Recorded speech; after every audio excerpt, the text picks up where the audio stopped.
सत साहिब सतगुरुदेव की जय। बंदी छोड़ कबीर साहिब जी की जय। बंदी छोड़ गरीबदास जी महाराज जी की जय। स्वामी राम देवानंद जी गुरु महाराज जी की जय हो।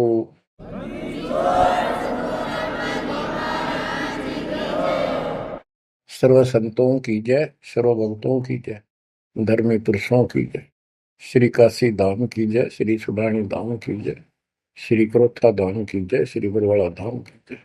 सत साहिब ग्रीवन्योली नाद सुभान गति, लड़े भुजंग हमेश, जड़ी जानो नाम जगदीश है, विष नहीं व्यापै शेष। संत गरीबदास जी महाराज परमात्मा से प्राप्त अध्यात्म ज्ञान को कितने सुंदर तरीके से प्रमाण के साथ पेश करते हैं कि परमेश्वर कबीर जी का जो नाम है ये ऐसा जबरदस्त है। कबीर साहब ने बताया कि कबीर जैसे फनपति मंत्र सुन, रख पुन सुकोड़े, ऐसे बीरा मेरे नाम से, गाल चले मुंह मोड़े। ये तो कबीर साहब ने स्वयं बताया। जैसे फनपति सर्प और गारुड़ के मंत्र को सुनकर उससे इतना डर जाता है कि अपने फन को इकट्ठा करके भागने की चेष्टा करता है, ऐसे मेरे नाम से, कबीर नाम से, उस सच्चे मंत्र से यू काल चले मुंह मोड़, ऐसे काल दूर भाग जाता है। गरीबदास जी कहते हैं, यम किंकर कर जोड़ चले तिस देख रे, धर्मराय के अंक मिटावे लेख रे, जीव जुनी नहीं जा बाठा डे गही, दर्ग मंज हजूर पकड़ छे की बही। गरीबदास जी आंखों देखा परमात्मा की शक्ति का वर्णन करते हैं कबीर जी का, कि उनको देख कर यम के दूत हाथ जोड़ के और दूर चले जाते हैं। और फिर परमात्मा ने धर्मराज के दरबार में जाके मेरी बही निकाली।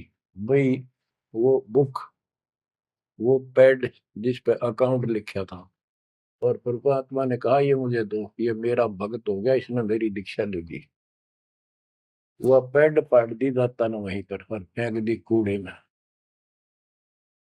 दर्ग मंज हजूर पकड़ छे की बही, जीव जोनी नहीं जा बाठा डे गही। कि कबीर साहब ने जिसकी बाह पकड़ ली, जिसका हाथ पकड़ लिया, जिसको शरण दे दी, वो जीव 184 प्रकार की योनियों में नहीं जाएगा। बाँ ठाडे गही, ठाडे ठाडा मीन तगड़े समर्थ शक्तिशाली ने हमारी बाह पकड़ ली, हमें शरण दे दी। ठाडे की परिभाषा थोड़ी सी बताता हूँ आपको, क्योंकि बच्चों कोई भी हम प्रसंग सुनते हैं उसके साथ उसका जो लिंक होता है वो कथा का होना अति आवश्यक है, अन्यथा उसका कोई प्रयोजन नहीं रहता। काफी समय पहले की बात है, एक भक्त अब परमात्मा कबीर जी की शरण में था संत गरीबदास जी के माध्यम से। और पुराने समय में खेती किसानी जो होती थी वो केवल वर्षा पर निर्धारित होती थी, और कोई नहर नूर नहीं थी, ना उसका कोई पानी लगता था। बारिश हो जाती थी कुछ एक क्षेत्र में तो उसमें किसान अपना उसको संवार के बीज बो दिया करते थे।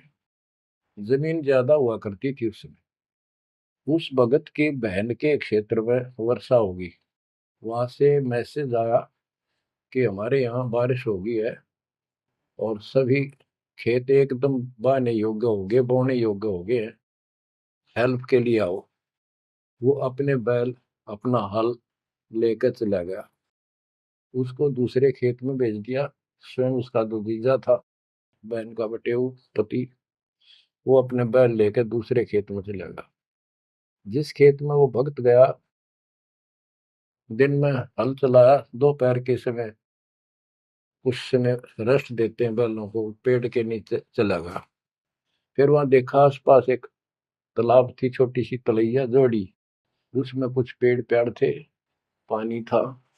बैलों को पानी पिलाने चला गया तो वहां एक मंडी बनी हुई थी, यादगार सी, छोटी सी चबूतरा सा बना के। उस पे एक बेली गुड़की रखी थी। बेली पहले 5 किलो का कट्ठा ही बना करते, वो विशेषकर चढ़ाने के लिए होता था, भेंट। अपने देवी देवताओं को किसान चढ़ाते थे, बोल देते थे पहली फसल का पहला वो 5 किलो ऐसे पीर का चढ़ाऊं। वो पीर की मंडी थी। तो वो जो एक का डला सा था मोटा, 5 किलो का, 5 शेर का, उसको उठा लाया वो भक्त। कुछ आप खाया, कुछ बैलों को खिला दिया, अपना काम करके शाम में घर पे आ गया, सो गया।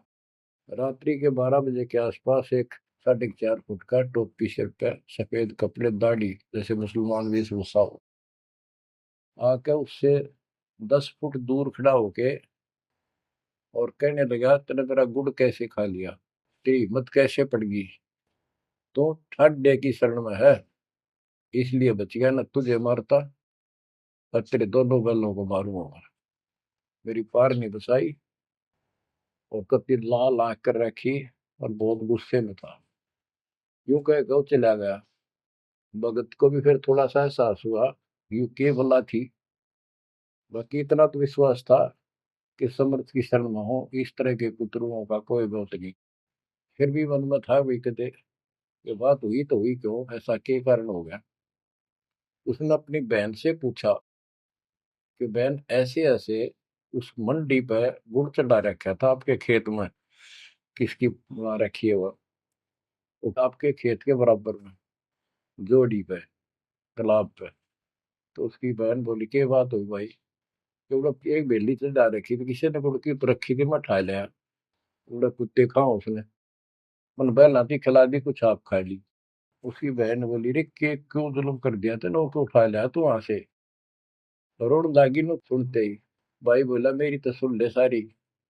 वो एक इतने 4.5 फुट का, 4 फुट का आदमी होगा, और सफेद कपड़े पहन रखे, ऊपर टोपी, मुसलमान टाइप सा था, और मेरे से 10 फुट दूर खड़ा होगा, रात को आया। और इन्होंने बोला, तेरी हिम्मत कैसे पड़ गई, मेरा गुड़ उठा लिया, तने खा कैसे लिया। मैं बोला, नहीं, वो आप पे बोलेगा। ने बोला, तू ठाड्डे की शरण में है, न तुझे मारू और तेरे दोनों का लाल मारू। ला ला के रखी थी, और नो कहकर चला गया वापस। वह भेड़ और फूट फूट कर रोने लगी। बोला, रे तो मेरा काला मुंह कराओ, के जवाब दो, माने न्यू शहरों से तने के वो है गुड़ पाया खाने को, हमारे आप सारे गुड़ की कमी है यहाँ पर। बहुत बुरी तरह लगी रो, भाई बचा कुकर मेरा भाई, अपने पति ने भी लड़न लगी, तने क्यों भेजा ही उस साइड में, तो इन्होंने क्यों ना भेजा, तने बताना चाहिए था इसको पहले। वो भाई बोला, तेरी अब भी अकल पर पर्दा पड़ रहा, उतरा शेर हाथ जोड़ के गया, अरे नो का तू ठाडेगी शरण में, जा तो बच गया, न मारी न दो मैंने तो रोए जाओ पाछे थे। अरे मैं जिंदा जी रोने लग रही तो, पागल कहेंगी, इतनी भी अकल पे पर्दा पड़ गया तुम्हारे, मैं किसकी सुनूं पता है। मैं ये रिक्वेस्ट करूं थारे ते, तुम भी आ जाओ, ना भूतड़ा दिन डर डर मर जाओगे। तो बच्चों, यम किं कर कर जोड़ चले तिस देख रे। बच्चों, आत्मा फूट फूट गाती है, चारों युग में संत पुकारे, कूक क्या हम हेल रे, हीरे माणिक मोती बरसैया जग टूटा ढेर रे। ये डरे तो बड़ी आदत पड़ गई है। यम किं कर कर जोड़ चले तिस देख रे, धर्म राय की बंद मिटावे लेख रे। जीव जूनी नहीं जावा ठाडे गही, ठाडे में दर्ग मंद हजूर पकड़ छे की वही। सुन मंडल सतलोक अगमपुर धाम है, धन बंदी छोड़ कबीर तुम्हारा नाम है। बच्चों, इस परम पिता के प्रेम में ऐसे गजब के ज्ञान, ऐसे समर्थ की शरण, आत्मा भावुक हो जाती है, रोका नहीं जाता। सो शुक्र मनाते हैं अपने गुरुदेव का, हे बंदी छोड़, हे परम पिता कैसे शरण दिया आपने, कैसा सुंदर राह बता दिया। नहीं अन्य बिरान माटी राखो या भूतड़े, अरे न पूजे भी जाओ और दुर्गति भी जो कि न रहनी थी। और गीता कहती है भूत पूजोगे भूत पढ़ोगे। परमात्मा की सूक्ष्म वेद की वाणी कहती है भूत में सो भूत है, देव में सो देव, राम में सो राम है, सुन सकल सुरदेव। अब प्रश्न चल रहा है, कबीर जैसे फन पति मंत्र सुन, रख फन सकोड़े, ऐसे बीरा मेरे नाम से काल चल मोड़े। पारक के अंक की अमर ग्रंथ की प्रथम वाणी है, ग्रीव न्योल नाद सुभान गति, लड़े भुजंग हमेश, जड़ी जानो नाम जगदीश है, विष नहीं व्यापै शेष। जैसे एक नेवला होता है, सारा 9 इंच का प्राणी, और वो 10 फुट के सांप को, सर्प को, भुजंग को मार देता है। कैसे मार देता, उसके पास एक ट्रिक है। उसके पास एक जड़ी होती है, एक नागदमन जड़ी होती है जंगल में, उसको सूंघता है, उसमें स्मेल आती है। वो सर्प को उस समय छेड़ता है जो वो जड़ी के आसपास होता है, वो झाड़ बोझड़ों के अंदर होती है। वो सर्प को छेड़ता है, सर्प ऐसे फन उठा लेता है, और वो जाके एकदम वहां जड़ी श्वास में भर लेता स्मेल, और आके उस सर्प के सामने सो के थोड़ी सी दूरी से छोड़ देता है। जिस दर से हवा चल रही हो, सर्प की तरफ जा रही हो, उस साइड में हो जाता हो। सर्प को उससे चक्कर आने शुरू हो जाते उस स्मेल से, उसका जी घबराता है और वो भागने की चेष्टा करता है। नेवला फिर उसके गर्दन पे बैठ जाता है, मुंडी पे पीछे के, और वहां मुंह के ऊपर फिर वो स्मेल छोड़ता ही रहता है। उसको अचेत करके फिर पकड़ कर उसको मार डालता है, काट देता है।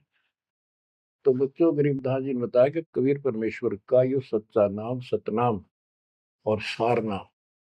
सार नाम है, ये है मेन चीज। सतनाम भी बहुत शक्ति हो जाती है इन दोनों के मेल से। जैसे दो जड़ियों को मिला दिया जाए, उसका कुछ अलग से स्ट्रॉन्ग दवाई बन जाती है, मेडिसिन। और तीसरी मालिक मिला, मालिक का जो सार नाम है, वो तो कहना ही क्या है। तो हमारा जो मोक्ष जो होगा इन सभी मंत्रों के जाप से होगा। ये हमारी साधना है, पूजा हमारी सार नाम है। बच्चों, जैसे एक छोटा सा सर्प उस जड़ी की ताकत से, स्मेल की ताकत से जो श्वास में भर के लाता है, इतने तगड़े लंबे सर्प को कंडम कर देता है। ऐसे ही परमात्मा के इस नाम के सिमरन श्वास के द्वारा करने से, तो ये बताया कि ग्रीव न्योल नाद सुभान गति, लड़े भुजंग हमेश, और जड़ी जानो नाम जगदीश है। जगदीश सारी सृष्टि के मालिक का जो असली नाम है, वो जड़ी है, वो नागदम जड़ी है। अब जैसे सतनाम भी बहुत ताकत रखता है, ये हमारी साधना है। जैसे प्रथम मंत्र सतनाम, ये साधना है। सार नाम हमारी पूजा है। पूजा और साधना में अंतर होता है। कबीर साहब हमारा पूज्य है। साधना वो होती है, जैसे हमने जल की आवश्यकता है तो हैंडपंप लगाते हैं। हैंडपंप के लिए बोकी और पाइप, बोकी मारते रहते हैं, मिट्टी बार डालते रहते हैं। सतनाम की बोकी श्वास उश्वास से मारकर जब वो पानी के लेवल पर पहुंच जाती है, वो बोर, तब उसमें पाइप लोअर करके फिर उसके ऊपर एक मशीन बांधी जाती है, वो सार नाम है। और मशीन से फिर उसको चलाया जाता है। वो हमारा पूज्य इष्ट है, वो सार शब्द है। जो हमें चाहिए था ऐसे मिलेगा वो सुख परमपिता परमात्मा के सच्चे दरबार का। तो गरीबदास जी कहते हैं वो मंत्र, वो जो सार नाम है, वो जड़ी जानो नाम जगदीश है, परमात्मा जगदीश कबीर साहब का सार नाम। वो नाग दमन जड़ी बूटी है, वो काल दमन। और विष्णु व्यापक शेष, छोटे से सांप की बात छोड़ो, शेष नाग जो सबसे बड़ा ताकतवर 1000 फुट का बंदर है, यानी काल 1000 भुजा का ताकतवर है, ये भी निकट नहीं आ सकता। बच्चों, किस्मत सराहा करो अपने, 100 गुण गाया करो। गरीबदास जी कहते हैं, गरीब साधों से ते मस्करी, ये चोरों नाल खुशाद, मल अखाड़ा जीतेंगे ये युगन युगन के माल। माल, रेसलर, पहलवान, इन नकली गुरुओं से तो खुश है सारा संसार, साधों से ती मस्करी, इन चोरा नाल खुशाद। हाय हाय, इन चोरों से, झूठे गुरुओं से खुश, और साधु संतों के मजाक करते हैं। ये तो मल अखाड़ा जीतेंगे युगन युगन के बाद। आप हो वो युगन युगन के माल। बच्चों, आपको बहुत बार प्रमाण दिए जाते हैं, देता ही रहूंगा आखिरी सांस तक, क्योंकि सिलेबस यू है। टीचर सारा साल सिलेबस पढ़ाता है, उल्टा सुल्टा उन्हें कोई रट्टा लगवाता है, और तब बच्चे सफल होते हैं। परमात्मा योगों से आपके साथ है। सतयुग में राजा अम्बरीश एक बहुत बड़े धार्मिक राजा हुए हैं, और खूब यज्ञ किया करते थे, भंडारे करते थे, ब्राह्मणों को खूब धन दान करते थे, लागड़ गऊ बांटा करते थे, 1000 लागड़ गऊ बांट देते। लागड़ माने बच्चे वाली, ब्याई हुई, दूध वाली। भोजन भंडारे करवाते थे, दक्षिणा देते थे। जैसा भी लोक वेद सुना था, गुरु जी ने बताया था, ऋषियों ने, वो सारा कुछ करते थे। परमात्मा वहां भी साथ रहते हैं, उनकी इज्जत रखते हैं भक्ति की, और बीच बीच में उनको समझाने की चेष्टा की, कोई ऋषि रूप बनाकर अम्बरीश जी को सच्चा मार्ग बताया, खूब ध्यान से सुना और नाम लिया। लेकिन वो ऋषि वहां सैकड़ों और मालिक एक। आखिर में राजा अम्बरीश भी हाथ खड़े कर गया, मालिक की साधना छड़ दी, और वो ऋषियों वाली वो शुरुआत कर। इतने अच्छे भगत विष्णु जी के बने हुए थे। बच्चों, अब हंसी भी आती है, दुख भी होता है। गरीब वेद पढ़े पर भेद न जाने, वाचे पुराने ठारा, और पत्थर की पूजा करे, भूल गए सृजनहारा। वेद पढ़ा करते ऋषि उस समय, केवल वेद। पुराण तो इनकी अपनी रचना है, फिर वो सा लिखते चले गए, और सारा वेद के विरुद्ध साधना करते करते और कराते थे। विष्णु जी की पूजा करे, और गीता क्या कहती है, तो चारों वेदों का सारांश है।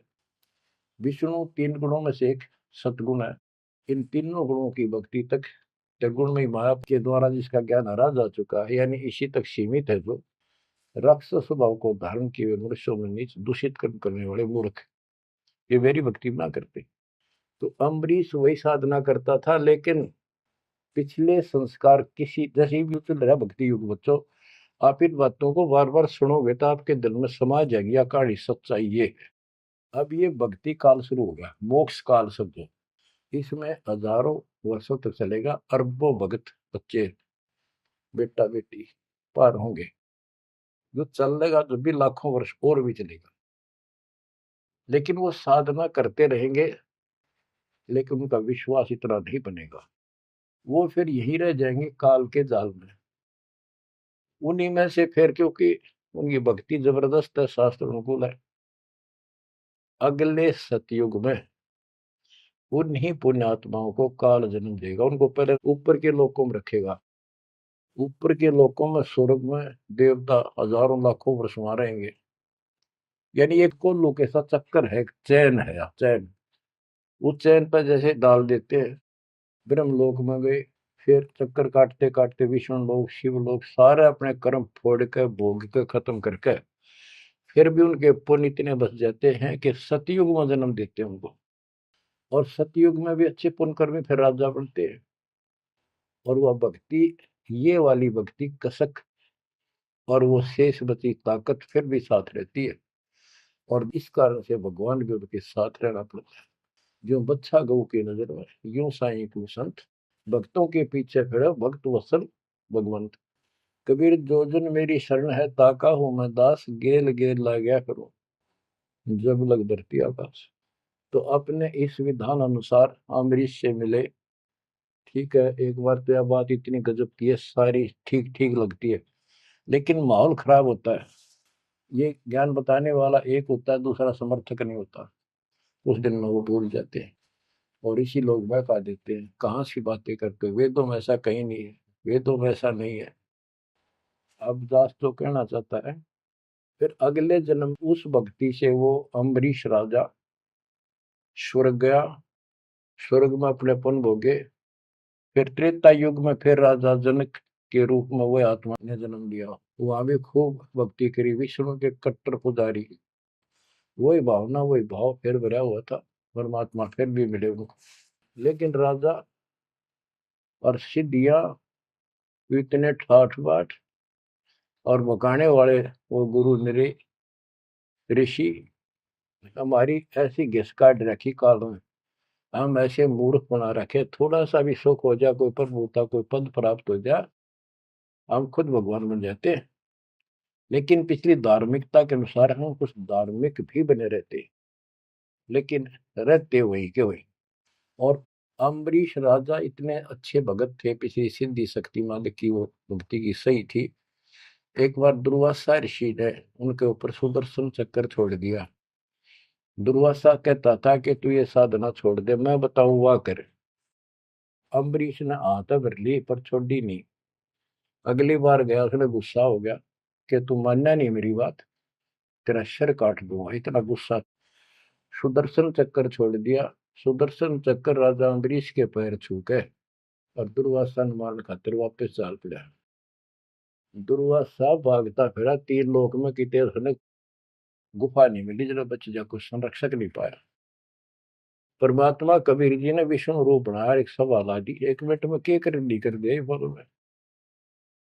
दुर्वासा ने देखा भगवान विष्णु बैठे, वहीं पहुंच गया और कंप पे डांक ठोक रखी, मन बचा लो भगवान, बचाओ मुझे, सुदर्शन चक्र मुझे मारेगा। परमात्मा बोले क्या गुस्ताखी कर दी, क्यों मार रहा है तेरे को। फिर वह सारी कहानी बता दी। भगवान बोले कि भक्ति के भाव से चलो, ये ताकत से नहीं चलता ये मार्ग। अपना ज्ञान दो, कोई मानने ठीक है, ना मानो मत ना मानो, मुझे बचाओ भगवान मुझे बचाओ। उसमें सुदर्शन चक्कर रुक गया, खड़ा हो गया दूर, भगवान की शक्ति से डर के देख के। तो दुर्वासा को विश्वास हो गया कि यहाँ बचाओ हो सकता है, माफ करो मुझे माफ करो। परमात्मा बोले अम्बरीश के पैर पकड़े, वो बचाओगा तुम्हें इससे, मैं नहीं बचाऊंगा। हाथ जोड़े, हे भगवान आपके दरबार में मैं नहीं बचूंगा, कहाँ भेजो हो दाता, मैंने तो रास्ते में मारेगा। मिला जा, वही जान बचेगी तेरी। अम्बरीश के चरणों में गिरा वो, जिसने 56 करोड़ यादव मार दिए थे एक वचन पे। तो कहते हैं अपनी देसी कहावत हमारे यहाँ, शेर न सोआ शेर, जरूर टकराया कर, इन्हीं बकवाद करनी है। अम्बरीश के चरणों में मत्था टेका उसने, मेरी जान बख्शो महाराज, जान बख्शो, बख्श दो। अम्बरीश राजा बोले महाराज मैंने कुछ नहीं कहा, तेरा कर्म तुझे मिला। और वो सुदर्शन चक्कर हाथ से पकड़ लिया राजा अम्बरीश ने और ऑफ कर दिया, शांत हो गया। बोला ले जा तेरी तोब। और भक्ति के भाव रहना चाहिए इंसान।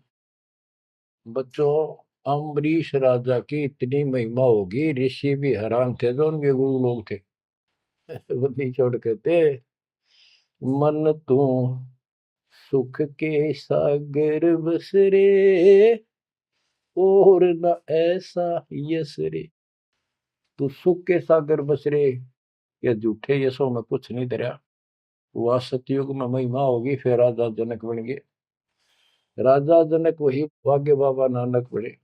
जब एक सुखदेव नाम के बाल ब्रह्मचारी माँ के गर्भ से भक्ति ले रहे थे और आकाश में उड़ जाने की सिद्धि थी। उस हृदय की गांठ से पंसारी बन जाते ये, अपने बराबर किसी ने नहीं समझा था।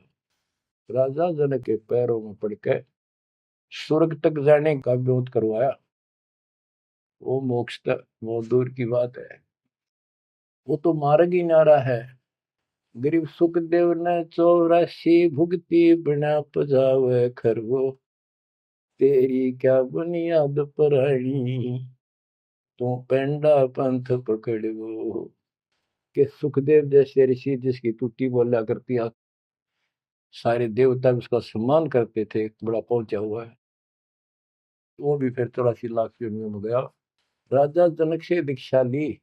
पहले तो यूं कहा था, मैं बाल ब्रह्मचारी ब्राह्मण ऋषि, जनक विदेही राजा भाई, कैसे शीश निभाऊं जाई। सुखदेव बोले, ज्ञान विवेक का हमने स्त्री का मुख नहीं देखा। राजा के 10,000 रानियां।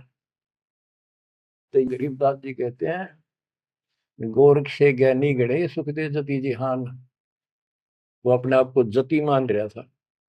और सीता सी वो बारिया संत दूर स्थान, संत के घर बहुत दूर है। इन बात का तो नहीं भाई इसने ब्याह करवा रखा है, इसका न्यू हो रहा था, भाई संत कैसे हो सकता है।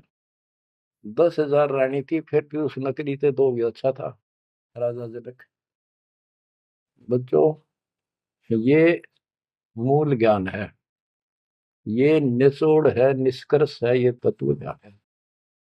और राजा जनक रूप में बहुत गणे यज्ञ किए, बहुत प्रमाण है पुराणों में। बहुत धर्म भंडारे लाए, यानी दूध वाली गाय बाटी साधु संत, तो वो धर्म पुण्य बन गए। अब देख काल कैसे ठगी करता बच्चों, सारे पॉइंट याद रखने पड़ेंगे। बेमतलब अपने धन ने खोया नहीं करते। राजा जनक और सुखदेव विमानों बैठकर स्वर्ग जान लग रहे। रास्ते में 12 करोड़ आत्माएं नरक में तंग पा रही थी, हाहाकार मचा, रोवे।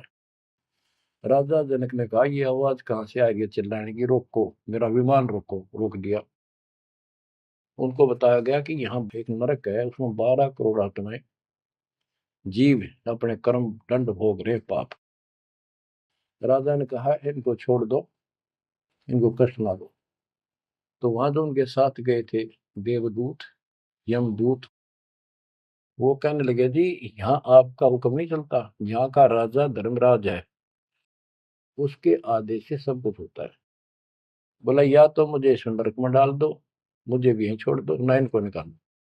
धर्मराज तक बात गई। धर्मराज जी वहां आए, बात सुनी। धर्मराज बोले, राजन, अपने अपने कर्मा का फल सब न भोगना पड़ता है, ऐसे नहीं कुछ हो सकता। तो राजा आकड़ गया। भाव यानी एक परमार्थी भाव, परमार्थ भी हिसाब का होना चाहिए, उपवाद में कोई परमार्थ नहीं चला गया कि मैं या तो मुझे यहाँ छोड़ दो या इनको साथ लो मेरे।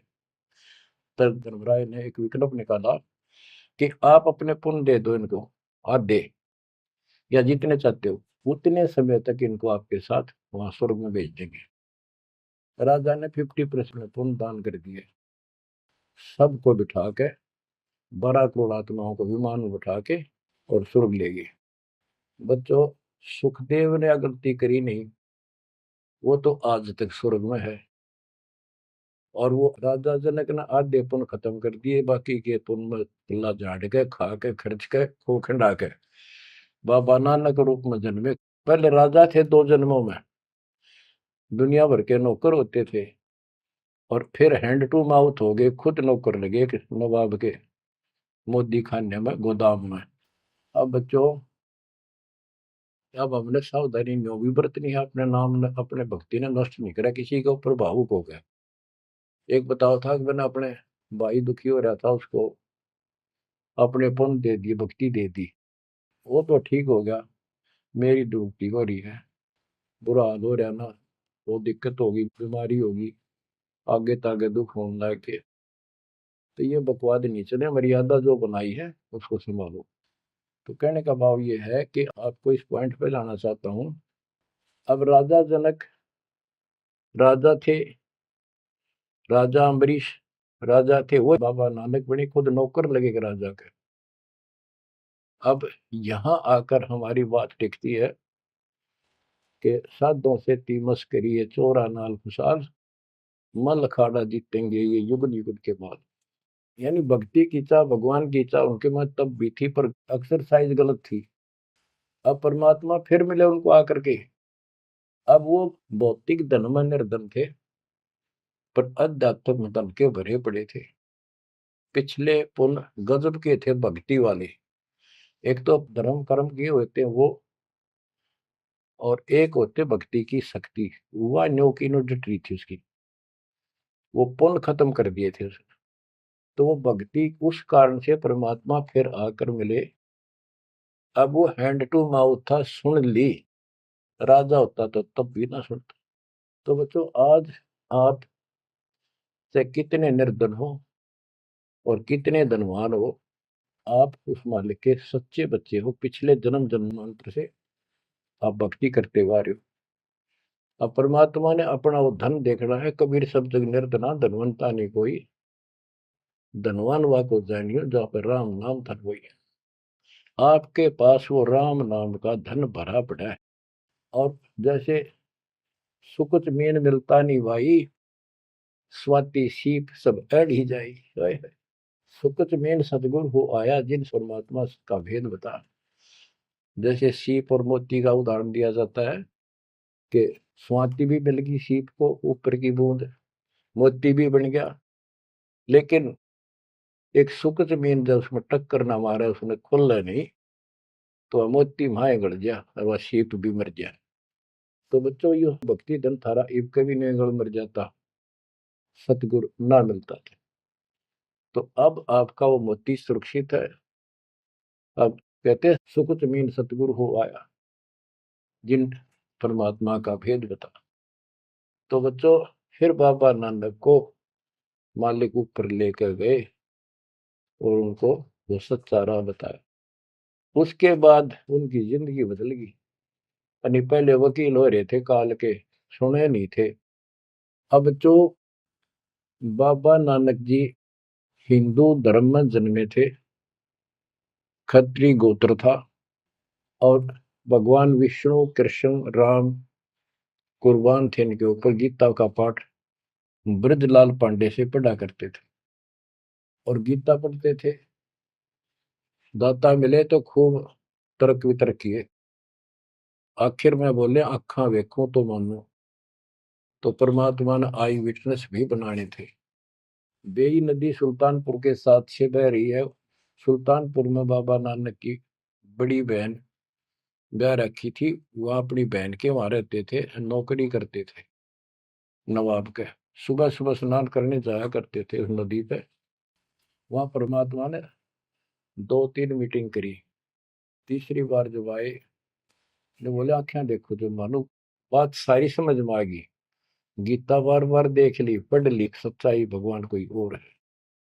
और चाह भी थे, पर पुराना ज्ञान और कोई नो समर्थक नहीं गया, बात सच्ची है। तो वो कहने लगे आंखा देखो तो मानो। कबीर साहब और बाबा नानक जी परमात्मा समकालीन थे। बाबा नानक जी का जन्म सन 1469 में हुआ, 1469 में। और 1539 में वो शरीर छोड़ के गए। और परमात्मा जी 1518 में गए। तो 1469 से 1518 तक समकालीन थे। तब आंखों देखा सतलोक 3 दिन तक नानक साहब जी का शरीर कहीं और छुपा के उनकी आत्मा को लेके गए, फिर छोड़ा तीसरे दिन। उसके बाद तो दुनिया बदल गई उनकी। वो सब पूजाएं त्याग माल की शरण में आ गए। घर में विरोध, सारे समाज में विरोध है। उसके पिता भी बहुत दुखी हो गए, तो के पैदा हो गया हमारे, देवी देवताओं को ऐसा गलत बोलता है। तो बहुत परेशान हुए। लेकिन जब आंखों देख ली, कौन सुने किसकी। सूरवीर होते हैं संत, संत सिपाही और शेर पीछे नहीं हटते। तो बच्चों, सारा ज्ञान सत्संग से होता है। परमात्मा का और उस प्यारी आत्मा का, आत्मा और परमात्मा नानक साहब का सत्संग हुआ। सत्संग से बात स्पष्ट हुई। अब पारक के अंक की वाणी सुनाता हूं कुछ। साधों से ती मस्करी ये चोरा नाल खुशाल, नल अखाड़ा जीतेंगे ये युगन युगन के माल। अब वो बाबा नानक युगन युगन के माल थे और वह जीते, डट के खड़े हो गए। फिर जब ज्ञान समझ में आ गया, सारा संसार मीराबाई थी युगन युगन की माल। सत्संग में जाना ना छूटे माँ, फिर जल के मरो संसार। तो बच्चों इस स्थिति में तुम नहाना पड़ेगा एक दिन, जब जाता राजी होगा। और ये ज्ञान खुद देता है भगवान, और वो आत्मा जो इसको सुनकर कुर्बान हो जाती है, वो महान आत्मा होती है। गरीब अंश गवन करते नहीं, मान सरोवर छाड़, कौवे उड़ उड़ जात हैं खाते मसाहाड़। हंस और कौवे और बुगले सब पक्षी कहलाते हैं।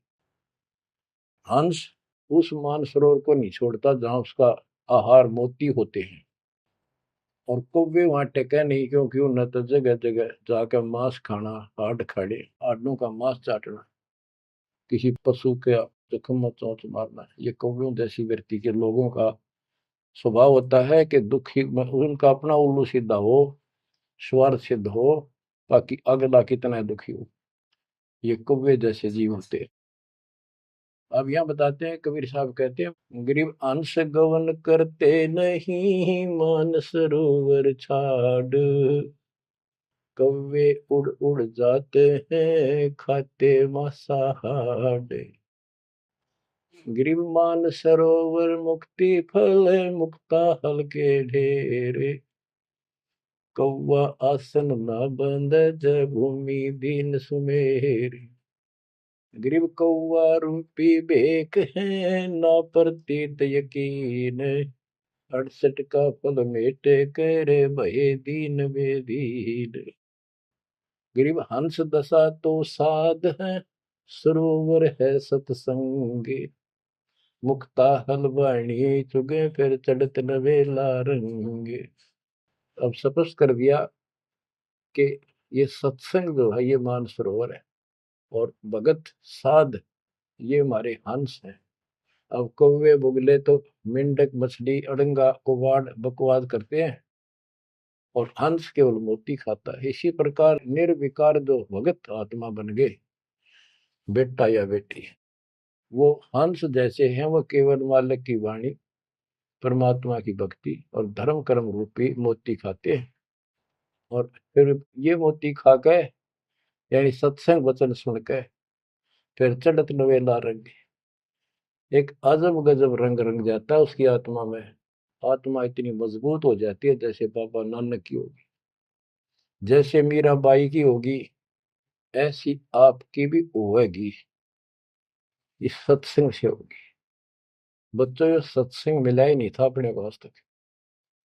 या परमात्मा की कलम तोड़ कृपा आप पर देखो ना, कितना होने लग रही रहे उस बालक ने, उस परमात्मा ने कि ये वो वचन याद कर लो, सतगुरु जो चाहे सो कर ही 14 कोट दूत जब डरी।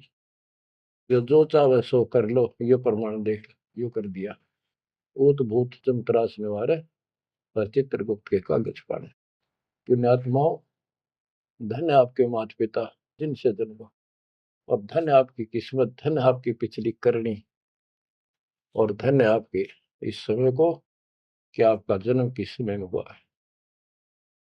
इस माल्य के प्रयत्न को, दास के इस प्रयत्न को हल्के में ना लेना। पुण्यात्माओं, उस दाता की अमर कथा आपके हृदय में भर रहा हूं, ये अमृत हार आपको करा रहा हूं। बच्चों, कुर्बान हो जाओ। समय पहचान दो, टाइम बार बार नहीं आता होगा आपका। ये संसारिक धंधे थे कर कर मर लिए, इनमें फिर भी पूरा ना पटता। इस मालिक की तरफ ध्यान ज्यादा दो, हर चीज में बरकत दिखा दूंगा, नारी नारी। परमात्मा आपको मोक्ष दे, आपको समय दे इस अनुभव रत्न, इस मानसरोवर बनाने का, आत्मा के मैल कटाने का सत्साई।